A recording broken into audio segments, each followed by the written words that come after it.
100 కోట్ల స్కామ్లో ఇరుక్కున్న ప్రకాష్ రాజ్. ఈ స్కామ్ మొదలైంది తిరుచునపల్లి నుంచి. అక్కడ బాగా ఫేమస్ అయిన జ్యువెలరీ షాపే ప్రణవ్ జ్యువెలరీస్. ప్రకాష్ రాజ్ ఈ జ్యువెలరీ షాప్ కి బ్రాండ్ అంబాసిడర్ గా ఉండేవారు. వారి యొక్క జ్యువెలరీస్ ని ప్రమోట్ చేయించడం కోసం ఫేమస్ యాక్టర్ కాబట్టి ప్రకాష్ రాజ్ గారితో యాడ్ చేయించుకున్నారు. అయితే కొన్ని రోజుల తర్వాత ఈ జ్యువెలరీ షాప్ చాలా రోజుల నుంచి మేము ఇన్వెస్ట్ చేసిన డబ్బుతో చాలా పెద్ద స్కామ్ జరుగుతుంది అని చాలా మంది ప్రజలు వచ్చి పోలీస్ స్టేషన్ లో కేసు పెట్టారు. ఇంకా ధర్నాలు, స్ట్రైకులు. నెక్స్ట్ కేసు అనేది పోలీసుల దగ్గర నుంచి డైరెక్ట్ గా ఈడీ వాళ్ళ దగ్గరికి అయితే వెళ్ళింది. ఈడీ వాళ్ళు డైరెక్ట్ గా ప్రకాష్ రాజ్ దగ్గరికి వచ్చి అసలు ఈ 100 కోట్ల స్కామ్ కి మీకు సంబంధం ఏంటని అడిగారు. దెబ్బకి ప్రకాష్ రాజ్ ఒక్కసారిగా షాక్ అయ్యారు. అసలు ఈ 100 కోట్ల స్కామ్ ఏంటి, ఈ స్కామ్ కి ప్రకాష్ రాజ్ కి సంబంధం ఏంటి, అంత డబ్బుని ఎలా స్కామ్ చేశారు, ఆ డబ్బంతా ఏం చేశారు, అసలు 100 కోట్ల స్కామ్ ని అంత ఈజీగా ఎలా చేశారో ఈ వీడియోలో మనం క్లియర్ గా తెలుసుకుందాం. ఈ స్టోరీ అనేది 2019లో మొదలైంది. తమిళనాడులోని తిరుచునపల్లిలో ఈ ప్రణవ్ జ్యువెలరీస్ మొదటి షాప్ ని లాంచ్ చేశారు. స్టార్టింగ్ నుంచి ఈ షాప్ వాళ్ళకి మంచి రెస్పాన్స్, ఇంకా లాభాలు కూడా రావడంతో మదురైలో, చెన్నైలో, ఇంకా తమిళనాడులోని వేరే వేరే డిస్ట్రిక్ట్స్ లో చాలా షాప్స్ ని ఓపెన్ చేశారు. తమిళనాడులో ఈ షాప్ బాగా ఫేమస్ అయ్యాక వారు ఒక యాడ్ తో ప్రమోషన్ చేయించారు. అసలు ఈ స్కామ్ కి ప్రకాష్ రాజ్ కి సంబంధం ఏంటి అంటే, ప్రకాష్ రాజ్ గారు ఈ ప్రణవ్ జ్యువెలరీస్ లో బ్రాండ్ అంబాసిడర్ గా పనిచేస్తున్నారు. సో ఈ కంపెనీ బ్రాండ్ అంబాసిడర్ కాబట్టి దానికి సంబంధించిన యాడ్స్ అన్ని కూడా ఈయనే చేయాలి. నార్మల్ గా ప్రకాష్ రాజ్ గారు 50 లక్షల నుంచి 7 కోట్ల వరకు తీసుకుంటారు. సో ఈయనే బ్రాండ్ అంబాసిడర్ కాబట్టి ఎక్కువగా ఇచ్చే ఉంటారు. అలా ప్రకాష్ రాజ్ గారితో యాడ్ చేయించి ఒక 2 స్కీమ్స్ ని ప్రజల్లోకి తీసుకొని వచ్చారు. స్కీమ్ నెంబర్ 1, ఎగ్జాంపుల్ గా ఒక ఫ్యామిలీకి 60,000 రూపాయల గోల్డ్ కావాలని అనుకుంటే ప్రతి నెల 5,000 చొప్పున వీరి దగ్గర 11 నెలల పాటు కడితే 55,000 అవుతుంది కదా. రిమైనింగ్ 5,000 వీరు ఇంట్రెస్ట్ కింద యాడ్ చేసి కస్టమర్ కి 60,000 రూపాయల బంగారం అయితే ఇస్తారు.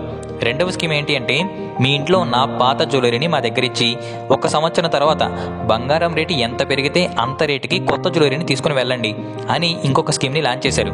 ఇందులో వీరు మెయిన్ గా హైలైట్ చేసింది ఏంటంటే 0% కమిషన్. ఇలాంటి స్కామ్స్ ని స్పాంజీ స్కామ్స్ అని అంటారు. ఇలాంటి స్కామ్స్ ని జనాల వీక్నెస్ ని మెయిన్ గా టార్గెట్ చేసి ఎక్కువ మొత్తంలో ఆశ చూపించి ఈ స్కామ్ లో ఇన్వాల్వ్ అయ్యేలా చేస్తారు. సో ఇక్కడ వీరు కూడా ఎలా ప్రమోట్ చేశారు అంటే, మీరు పెట్టే డబ్బులు 1 సంవత్సరంలో 15 నుంచి 17% వరకు డబ్బు పెరుగుతుందని చెప్పారు. ఎఫ్డి అయితే 5 నుంచి 6% పెరుగుతుంది. స్టాక్ మార్కెట్లో అయితే 14% వరకు ఇంట్రెస్ట్ వస్తుంది. దీంట్లో అయితే 17% వస్తుందని చెప్పేసరికి చాలా మంది ఈ స్కీమ్ లో ఇన్వెస్ట్ చేశారు. ప్రణవ్ జ్యువెలరీ వాళ్ళు ఎంతో తెలివిగా ఈ స్కీమ్ ని లాంచ్ చేశారు. అంటే ఏదైనా ఒక స్కీమ్ ని పెట్టి కొన్నాళ్ళకి ఇంత పర్సెంటేజ్ డబ్బులు ఇస్తామని చెప్తే ఆ స్కీమ్ ని కలెక్టివ్ ఇన్వెస్ట్మెంట్ స్కీమ్ కిందకి వెళ్తుంది. ఇలాంటివన్నీ కూడా సెబీనే కంట్రోల్ చేస్తుంది. సో ఇలాంటి వాటిల్లో ఏదైనా స్కామ్ జరిగితే అదంతా కూడా సెబీ వాళ్ళే చూసుకుంటారు. సో ఈ ప్రణవ్ జ్యువెలరీ వాళ్ళు చాలా తెలివిగా సెబీ వాళ్ళ అండర్లోకి వెళ్లకుండా ఈ స్కీమ్ ని లాంచ్ చేశారు. ఎలా అంటే, వీళ్ళు ఇంత % డబ్బులు ఇస్తామని చెప్పకుండా ఇంత % మీకు గోల్డ్ ఇస్తామని చెప్పారు. ఇలా ఈ స్కీమ్ ని లాంచ్ చేశారు. దీనివల్ల ఇది అండర్ సెబీ కిందకి రాదు. ఎవరైనా ఇన్వెస్ట్ చేసి నష్టపోయినా కూడా వారికి వాళ్ళ డబ్బులు రావడం అనేది చాలా రిస్కీ ప్రాసెస్ అని చెప్పుకోవచ్చు. తమిళనాడులో ఈ జ్యువెలరీ షాప్ అనేది చాలా ఫేమస్ కావడంతో, ప్రకాష్ రాజ్ లాంటి పెద్ద యాక్టర్ ప్రమోట్ చేయడంతో ఈ స్కీమ్ కూడా జనాల్లోకి చాలా ఇంట్రెస్ట్ గా అనిపించడంతో 100 కోట్ల వరకు ఇన్వెస్ట్మెంట్ చేశారు.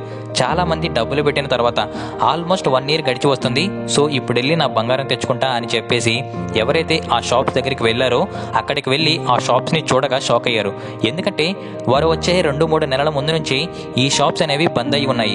అక్కడ ఉన్న ఇన్వెస్టర్స్ అందరూ కూడా ఒక్కసారిగా షాక్ అయ్యి అసలు ఎవరి షాప్స్ ని క్లోజ్ చేశారు, ఎందుకు చేశారంటూ రోడ్డు మీద నిల్చొని ప్రొటెస్టులు చేయడం స్టార్ట్ చేశారు.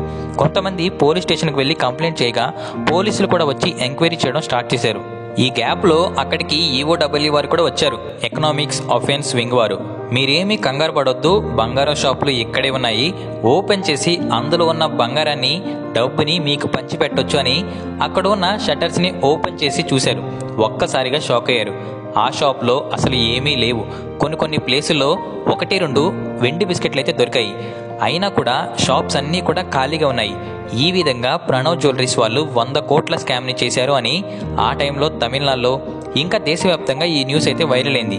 అందరికీ ఉన్న డౌట్ ఏంటి అంటే, అసలు ఆ డబ్బంతా ఏం చేశారని, ఆ డబ్బంతా ఎక్కడుంది. షాప్స్ ఓపెన్ చేసి చూసినప్పుడు ఆ షాపుల్లో కొన్ని బుక్స్ అయితే కనిపించాయి. అవి ఓపెన్ చేసి చూడగా ఏం అర్థమైంది అంటే, ఈ జ్యువెలరీ షాప్లో కట్టే డబ్బు, ఆ నగలన్నీ కూడా ఎక్కడికి వెళ్తున్నాయి అంటే ప్రణవ్ జ్యువెలరీస్ వాళ్ళ సెల్ కంపెనీస్లోకి వెళ్తున్నాయని తెలిసింది. సెల్ కంపెనీస్ అంటే ఈ ప్రణవ్ జ్యువెలరీస్ వాళ్ళే కొన్ని ఫేక్ కంపెనీస్ పెట్టి డబ్బంతా కూడా అందులోకి ట్రాన్స్ఫర్ చేస్తారు. ఆ ఫేక్ కంపెనీస్ ఇంకా కొన్ని కంపెనీస్ని పెడుతుంది, అందులోకి ఈ డబ్బు అక్కడికి వెళ్తుంది. ఇలా ట్రాన్స్ఫర్ చేస్తూ చేస్తూ ఒక పెద్ద చైన్ అయితే తయారవుతుంది. ఇలా చైన్ ట్రాన్స్ఫర్ అవుతున్నప్పుడు డబ్బు అనేది కంపెనీ నుంచి కంపెనీకి ఫ్లో అవుతూ ఉంటాయి. ఇలాంటి టైంలో మనం అసలు ఈ మనీని ట్రాక్ చేయలేం. ఈ విధంగా డబ్బుని కంపెనీ నుంచి కంపెనీకి ట్రాన్స్ఫర్ చేస్తూ ఎవ్వరు కూడా ట్రాక్ చేయని విధంగా ఈ స్కామ్ అయితే వీళ్ళు నడిపించారు. ఎప్పుడైతే ఈ ప్రణవ్ జ్యువెలరీ స్కామ్ 100 కోట్ల వరకు స్కామ్ జరిగిందని బయటపడిందో అప్పుడే ఈడీ వాళ్ళు ఎన్ఫోర్స్మెంట్ డైరెక్ట్ వాళ్ళు ఎంటర్ అయ్యారు. వాళ్ళు ముందుగా చేసిన పని ఈ స్కీమ్ గురించి ఎవరైతే ప్రమోట్ చేశారో వాళ్ళ దగ్గరికి వెళ్ళి ఎంక్వైరీ చేయడం. అందుకే వీళ్ళు ప్రకాష్ రాజ్ దగ్గరికి వచ్చి ఈ 100 కోట్ల స్కామ్కి మీకు ఎటువంటి సంబంధం ఉంది అని ఆయన్ని ఎంక్వైరీ చేశారు. ఆయన నేను జస్ట్ ఆ షాప్కి బ్రాండ్ అంబాసిడర్గా మాత్రమే పనిచేశాను, డబ్బులు ఇచ్చారు, యాడ్ చేశాను, ఈ స్కామ్కి నాకు ఎటువంటి సంబంధం లేదు అంటూ చెప్పేసిండు. నెక్స్ట్ ఈడీ చేయాల్సిన పని ఆ డబ్బంతా కూడా ట్రాక్ చేసి నార్మల్గా ఎవరైతే బాధితులు ఉన్నారో వారికి ఇవ్వాలి. కానీ అది అస్సలు అవ్వని పని. అసలు ఈ 100 కోట్ల స్కామ్ని ఇంత ఈజీగా ఎలా చేశారు? దానికి మెయిన్ రీజన్ అక్కడి జనాలు. ఒక స్కీమ్ ఉంది అని చెప్పగానే అందులో ఎంత నిజం ఉంది, దాంట్లో డబ్బులు పెడితే రిటర్న్ వస్తాయి లేదా అని తెలుసుకోకుండా చాలామంది డబ్బులు పెట్టేశారు. డబ్బులు ఎవరికి ఊరికే రారు అనేది ఎంత నిజమో తెలిసి తెలియక డబ్బులు పెడితే ఊరికినే పోతాయి అనేది కూడా నిజమే. ఇలాంటి స్పాంజీ స్కామ్లు మన ఇండియాలో చాలా జరిగాయి. 2017లో సోషల్ స్క్రేడ్ అనే ఒక స్కామ్ జరిగింది. నోయిడాకి చెందిన ఒక అబ్బాయి స్కామ్ చేయడం వల్ల 6 లక్షల మంది ఈ స్కామ్లో మోసపోయారు. 3700 కోట్ల వరకు ఫ్రాడ్ చేసి ఆ డబ్బులు తీసుకొని పోయిండు. Next QNet scam. ఇందులో ఏకంగా 1000 కోట్ల వరకు స్కామ్ జరిగింది. మూడవది శారదా స్కామ్. ఇది ఒక చిట్ ఫండ్ స్కామ్. ఈ స్కీమ్లో ఇన్వెస్ట్ చేసినందుకు 300 మందికి పైగా ఆత్మహత్య కూడా చేసుకున్నారంట. ఇంకొకటి రోజ్ వాలీ స్కామ్.